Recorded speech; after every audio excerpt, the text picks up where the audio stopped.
Well, Bayview was a noisy place, but wonderful. And my grandfather lived in Bayview and on Revere Street. And that's how I got into Bayview. Because I lived on Northern Avenue in Lanesville when I was a kid.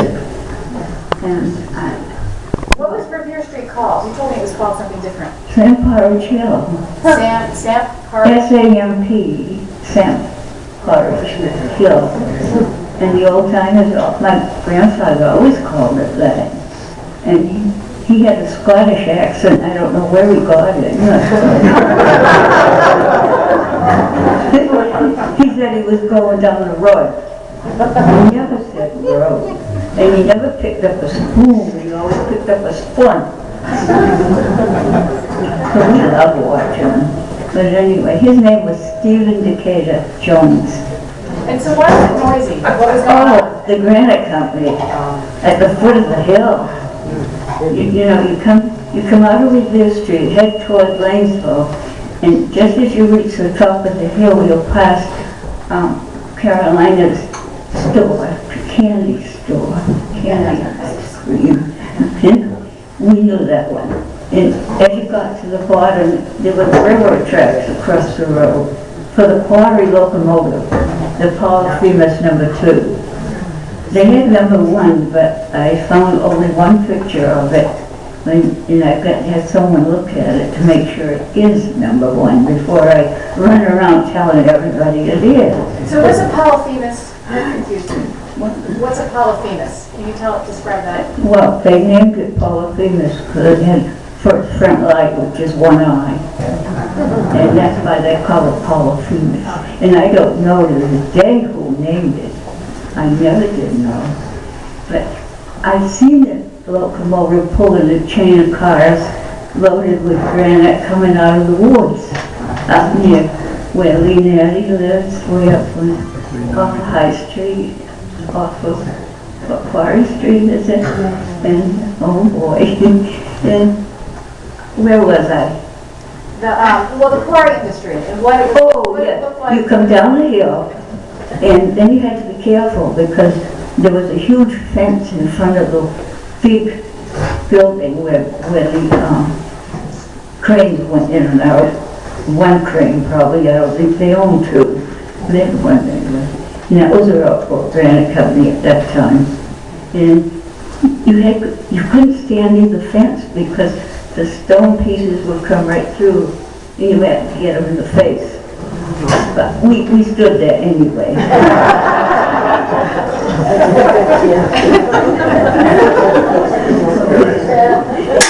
We had to watch the man run in a surface that was just pounding like this. And it was smoothing off the top of a slab of granite. And what a racket. We just had to listen to it. And then we continue on toward Lanesville, and you're crossing this, well, it's a creek, I guess. It's salt water. And it winds in off of Ipswich Bay and turns and goes under this bridge. And that bridge wasn't always there. It was built, I think, around I might give the wrong date, but it's the middle 1800s. And it was built by a man named Richard with Mr. Sargent. And they decided they were going to make it so you could ride across it and not go all around in the woods and around the place and come down another hill. And you wonder if you're going to just make a circle, come back where you started. But anyway, so they did do that. And what a difference it made. Otherwise, you'd still be circling around up in the woods. So did the locomotive go from Bayview to Lanesville? Where did the locomotive, the Polyphemus go? The Polyphemus would start at Bayview Press out on the pier, right through all the buildings. They had a big, long building. And across Washington Street, you get where Granite Street is. I think it's Granite Street, there's one in Rockford too. And there it would go into the woods, go over to Bloodledge Quarry, and take it's a rail was laid down below level of the quarry road. Because I know, because we used to stand there and watch it go by. And so that's as far as it went, was by the quarry. And I still don't know where it turned around. But it did. I saw it come back, and everybody was sitting where they were when it went that way.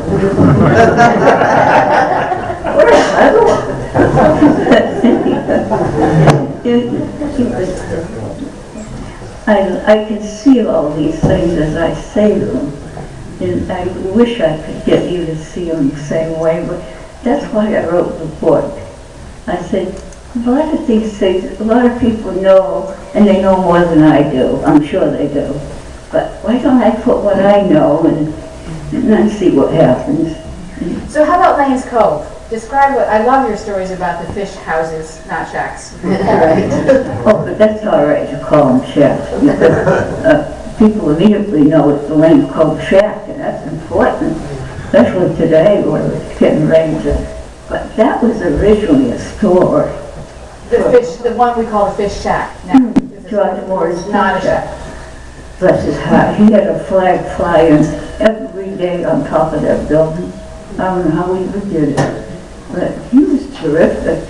And I always, it was in the paper about the 3 socks. I don't know if you saw it, but he had 2 colors of socks. So he didn't want to wake his wife up early in the morning, you know, to go out and see if he had any fish in his trap out in the bay. So he tiptoe in, open the drawer, and take 3 socks.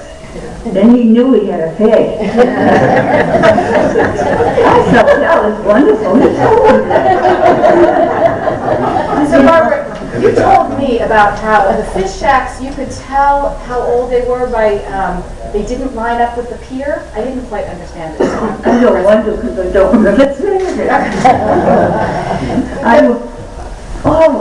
Well, some of them were brought up from Folly Cove because people were finding there's more going on at Lane's Cove. And so, although they lived down there, decided that, well, we'll bring them up. So somehow they got them all up. They got a place to put them. So although that you could count 12 in the front, that doesn't mean there were a lot more behind them. There were. So what was the culture like of hanging out? I mean, you talked about going down on Sundays, and the fishermen would go down in their dress clothes. Oh, yes, on Sundays. I think they were having church down the cove. Really. Those men were so careful how they looked on Sunday. And they'd come down, and maybe some of them might go in Duke Toretta's place and play cards. But that's all they did. And some of them might sit outside. There's nothing like sitting on an upturned dory, don't you know? You know, it was just wonderful because they loved it when people came down to talk to them. And they'd tell them stories, and oh, it was just wonderful. And they were there, and they went home to dinner, and most of them they came back again. And you would go down as a reporter to get the story, right? To check on what they were talking about. I just happened to lots of times, you know. Nobody invited. I went into Duke Toretta's place because he was a leader, and you know, he was the one that they even had business cards that said Lane Cove. What's it say? I forget the name of the. Well, anyway, it was Lane Cove, and I have a card signed by Duke. That he gave me. Now, who was Duke? He was one of the fishermen? Yes, he was mostly a lobsterman because he lost it. Was it his left arm or his right? Do you know, Steve? My brother knows. Well, anyway, he lost one of his arms. No, not his whole arm. And he always had it covered, and that so it was waterproof. And once it started, he went out and pulled. He played baseball. Now I know it was his left because he played baseball and he pitched. With his right? With that one arm? Right. He just had, I've seen him. Yeah, Mike is a Yeah. Tony, we need you. Yeah, but But they do something and thank you, dear.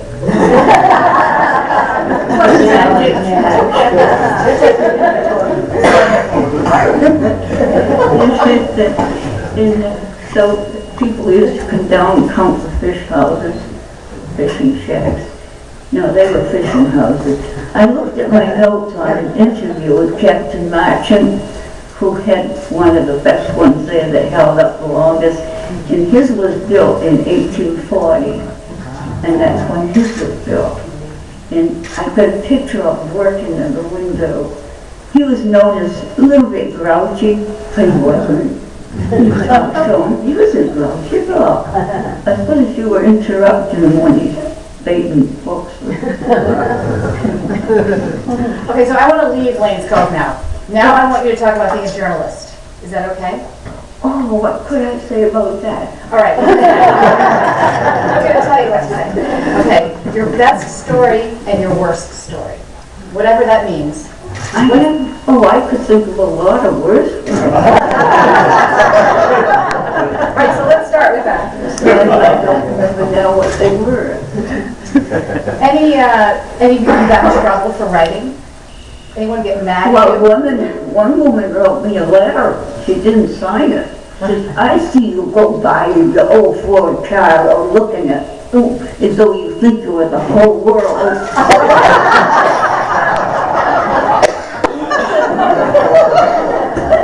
She didn't see you on your Harley, though, right? But you know what I do? I have another letter from that wonderful woman who lived in Bayview, Eleanor. Anyway, her father was captain of the Albert Baldwin. No, I still can't come up with the name. But and Eleanor wrote me this, what a beautiful letter. So I kept the two of them. And when I felt down, I read Eleanor's letter. And when I thought I was getting a little bit,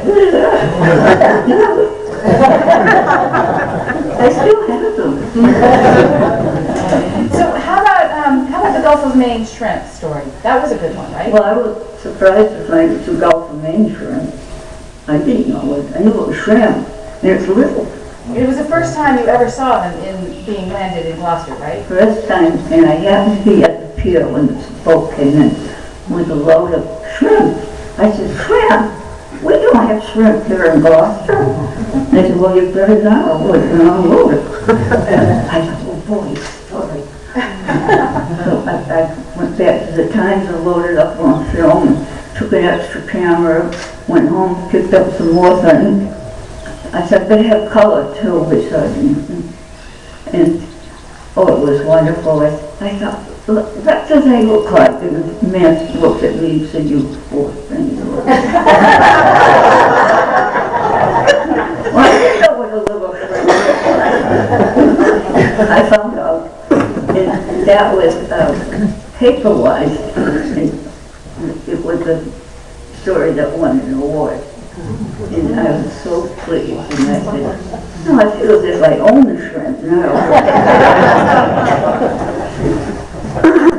So how about some more good ones, some more good stories from the Gloucester Times? Oh my, well, I don't know about good stories, but I did cover about 5 days of stories about the Civil War as it was related to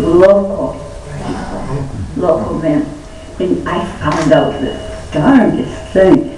This woman in Riverdale told me that she had a piece of hardtack that her relative had sent home from wherever they were battling at the time, and she still has it. It's still good. I'll bet you it's hard, all right.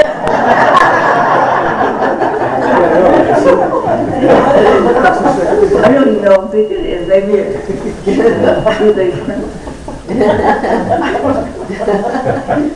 and I think the thing in Lanesville, besides this community center, which I thought is A1, it started out as a cow barn with a horse barn in front.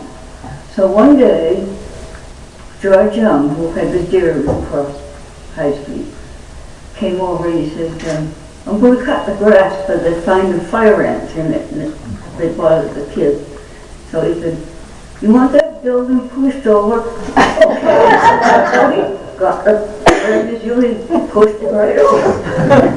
Then we called all our friends who we knew. That's what we did when we had something to do. We said, well, come on, we've got the whole bus going down, now we're going to get it out of the way. And the kids were picking up pieces of iron all over the place. That's what they were doing, and putting it in a junk pile. And then my husband loaded it all up and took it to wherever the junk is out near Boston somewhere. Where's the junk place, you know? Where's the junk? Oh no, we went to Boston. I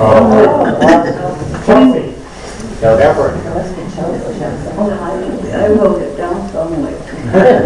If you could see the notes, you know, you're a journalist. You don't throw any notes away. You just put them like a hopefully ABC. So the other day I said, gee, I wonder what I did with all the stories I wrote. And I opened up this, one of those cartons that long, you can put folders in it. It was loaded with them, all turning brown. Because I